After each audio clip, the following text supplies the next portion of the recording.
Welcome to the FaceTime with God podcast. I'm your host, Kay Farrar, and yes, you have tuned in to the right place because we're bringing Christ to the culture and the culture to Christ. Because the gospel's not for old times, it's for all times. So we've got relevant topics, real people, and we're starting right now. So welcome to FaceTime with God, and I am here with one of my friends, one of your friends as well, because she's coming back. This will be her third episode with us. We did 2 already.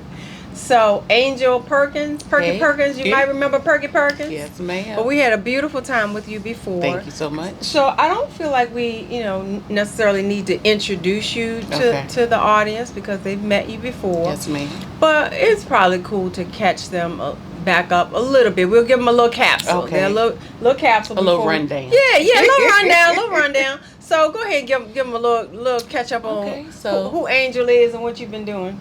Angel is tired. Angel has been working in the vineyard. I'm Angel Perkins. I am a mother. I am a daughter. I'm a sister. I'm an auntie. Wow. My nieces and nephews call me Bae, best auntie ever. Oh. It's a title that I wear proudly, but that's one of the reasons why I'm tired. Wow. We just finished a great camp with some kids, wow. and 2 weeks in, I was with the older kids, the middle schoolers and high schoolers, going into high school. Wow. So, been busy. Break is here.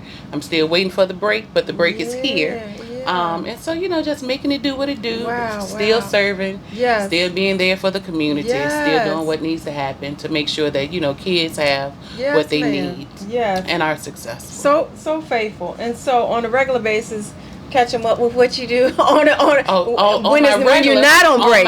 You talking about when you were on break. Yes, on my regular days, I am the program director for communities and schools. I service 11 RPS school sites, making sure that we are supplying students with what they need to be successful, to graduate, and to achieve in life, whatever that means, connecting families and students to resources, being a safe place and a safe face in the building, and making sure that supports are provided so that students can get exactly what they need. Awesome. And you do a wonderful job of it. I appreciate you really it. do.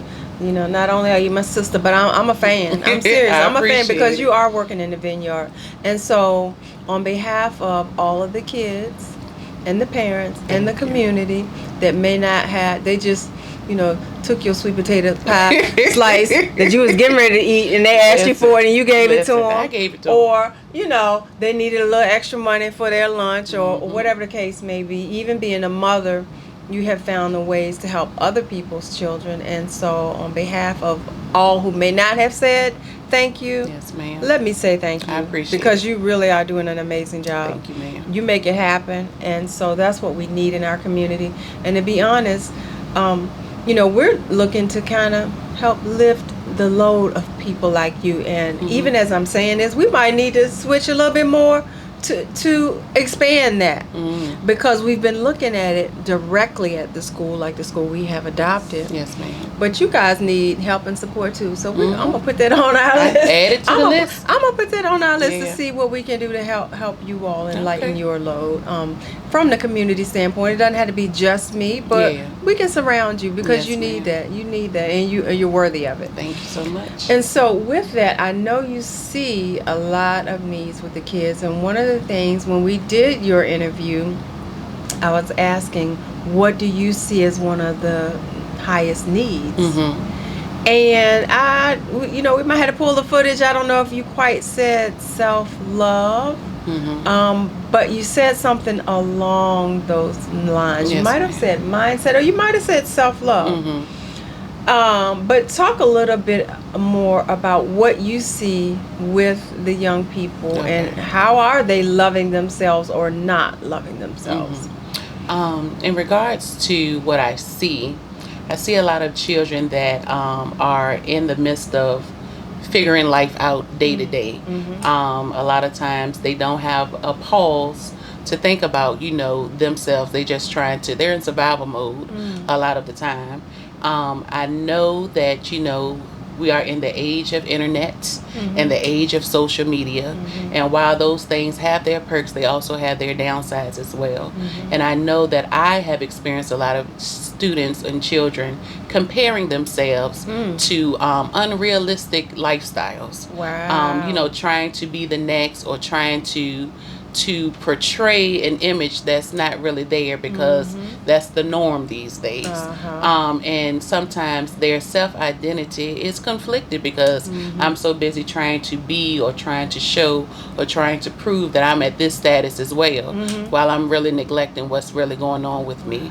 So I know that self-love and just the mental state of our students and our kids these days are in limbo, because we're just so intertwined, and the world is so fast paced and moving so swift that we don't have a moment as adults, and a lot of times our kids don't have moments as kids to pause and just really reflect on who they are as a person and where they are in life as of right now. Yeah, I love that. And let's dig into that a little bit more. Break it down.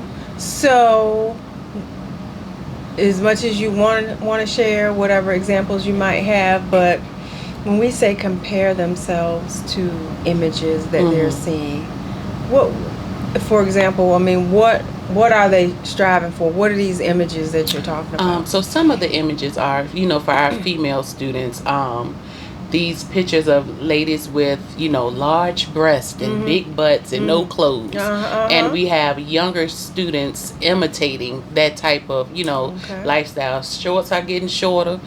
Tights are getting tighter. Shirts are getting shorter. Even when I go shopping for my daughter these days, you have to really pick and choose what section you're going to. But, these are the new norms of society.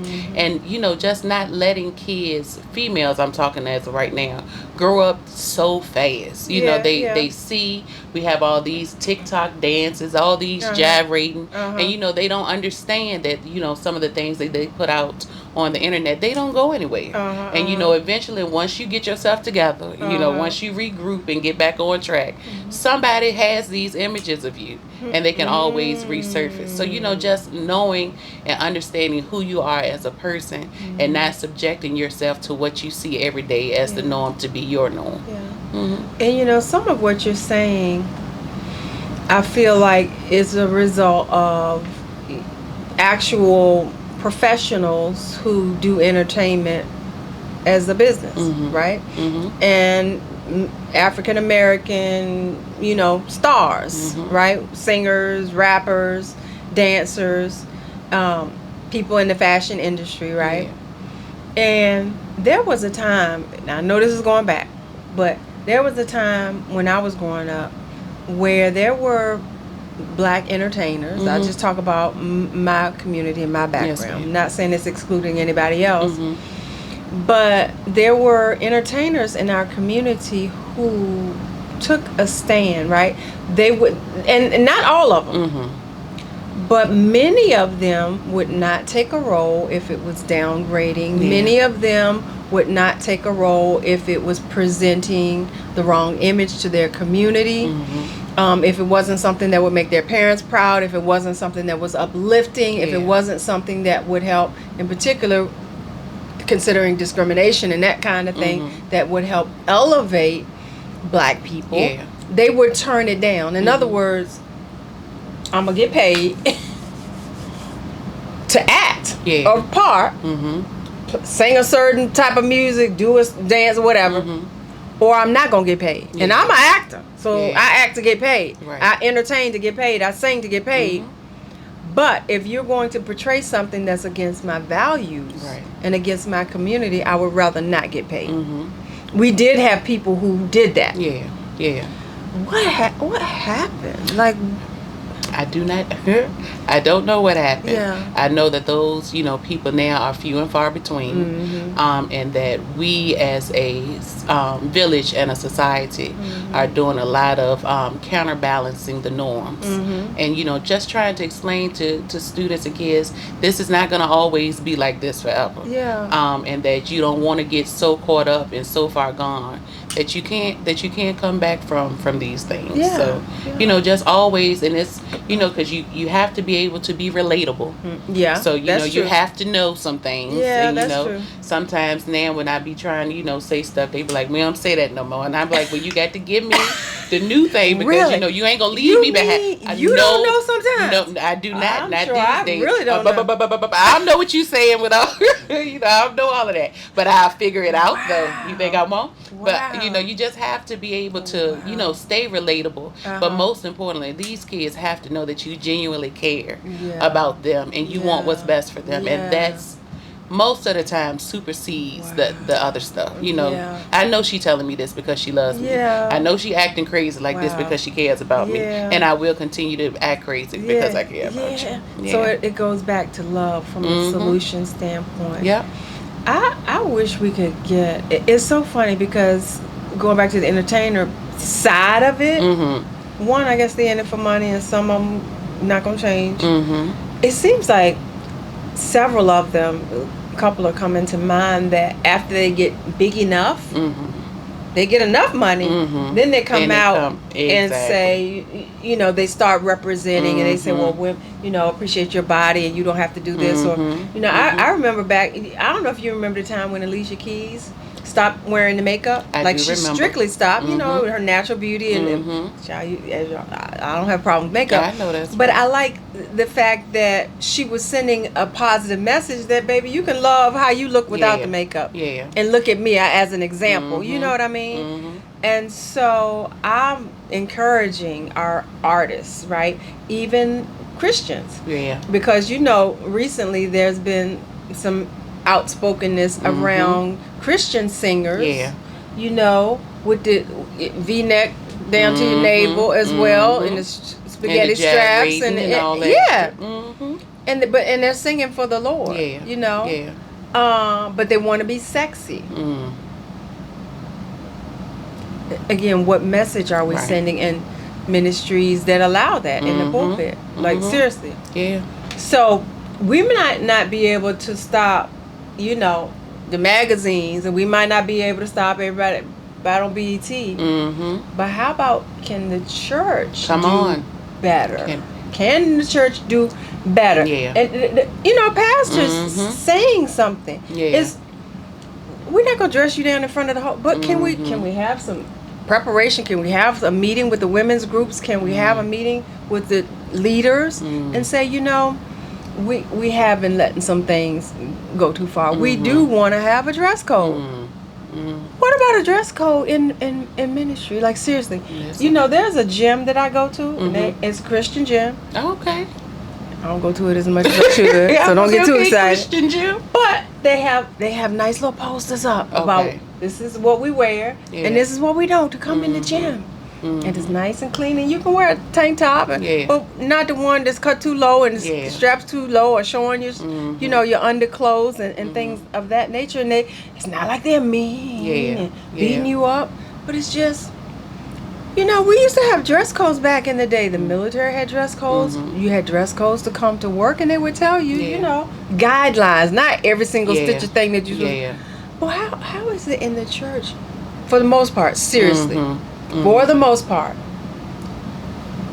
silence about the appearance of our congregants. Yeah, I think it's double fold. I think that we have in church society the come as you are, standard that we all have. Yeah. But I do know that there are guidelines in all aspects of places where you go for the most part. I think when it comes to church, the guidelines should be, once you start building your personal relationship with the Lord, these things will be revealed to you. You won't be comfortable coming up in church with half your breast exposed. You know what I'm saying? But that's the key. You have to want to be intimately in tune with God. And once you start doing those things, these other things, they start making a difference. Yeah, and I'm so glad you said that, because in my mind, really, because I am so, let the people come, whosoever will,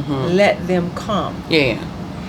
So, child, you got a top on, you got a bottom on. Come on in this church. Yeah.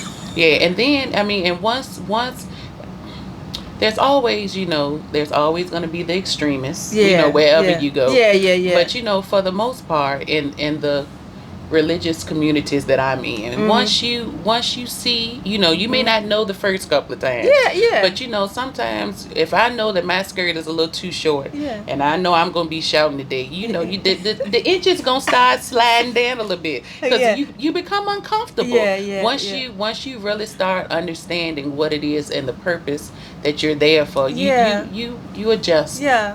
and do what Yeah. you need to And do. I mean, honestly, so I think for the congregation, and I know we're talking about the church, but this is where we learn, Yeah. right? I think for the congregation, honestly, the rules, just like it can come with your relationship. Really, what I'm speaking of are people in leadership, people we put on the platform. Yeah. Like, that's where I think we need to have the guidelines. I agree. You know what I mean? I agree. Yes, okay, ma'am. you doing announcements today, baby, and we plan our announcements way ahead, and we do have our dress code. Look over it. Yeah. You're gonna be up 2 months or whatever. If it's anything on here where you need help with your wardrobe or whatever, let us know, because we help all of our sisters. Right. You know what I'm saying? Make it. Nobody says you got to be mean. Or, you know what I mean? You don't got to be nasty about it. Definitely don't have to. But if we're going to put it before the people, I mean, I honestly, I really do. So I don't mind going out on the limb and saying that I do think in our leadership positions in ministry, we do need to have some guidelines. We do. We need to have some guidelines. And I do think, so in the schools, I know, you're not in one particular school. Do the schools have a dress code anymore that anybody does anything with? They do not. They do not. And since they have not, there has been some, increasing, increases in shorter shorts and midriffs and stuff like that. For the most part, when you talk to the kids, because I used to tell mine, don't make me go to Joann's and get some lace. I sew it around there and, get you good. But, once you start, addressing most of them, they'll pull it down or untuck it or, try and do what they need to. But the dress has gotten a little more looser in the school setting. I don't know exactly why they chose to go away with it, but there is no dress code. Do you know of a time where there was one? Yes, ma'am. So isn't that interesting? Yeah.